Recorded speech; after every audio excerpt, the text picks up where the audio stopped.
ગોપીબેન, ગુજરાતનું દુર્ભાગ્ય એ છે કે 365 દિવસમાંથી માત્ર 28 દિવસ ગુજરાતની વિધાનસભા કામ કરે છે.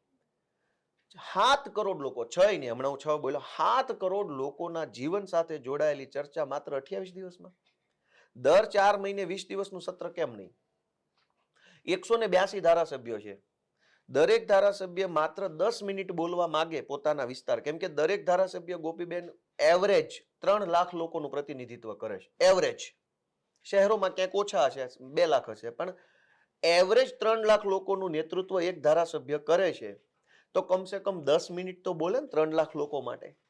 182 ગુણ્યા 10 મિનિટ એટલે એની કલાકો કેટલી થઈ? તો 3 દિવસનું સત્ર છે. 180 ગુણ્યા 10 કરો એટલે કેટલા થાય? મારું ગણિત બહુ કાચું છે, કેલ્ક્યુલેશન જનતા કરી લેજો. એક ધારાસભ્ય 10 મિનિટ બોલવા માંગે, 182 ધારાસભ્યો 10-10 મિનિટ બોલે તો કલાક કેટલી થાય? સામે 3 દિવસનું સત્ર છે, રોજના 4 કલાક સત્ર ચાલશે, 4 તેરી 12 કલાક સત્ર ચાલશે, તો સામે કલાક કેટલી ને આ બાજુ કલાક કેટલી? તો કેવી રીતે જનતાનો પ્રશ્ન વિધાનસભા સુધી પહોંચશે? તો ભાજપ વાળાએ આટલું બધું શું કામ આવું કરવું પડે છે? તમે બહુ વિકાસ કર્યો અને બહુ જનતાની સેવા કરીને બહુ હિત કર્યું, આ જનતાએ તમને આટલી બધી વખત મત આપ્યા છે, પણ જનતાને તમે કેવી રીતે છેતરી રહ્યા છે? તો જુઓ,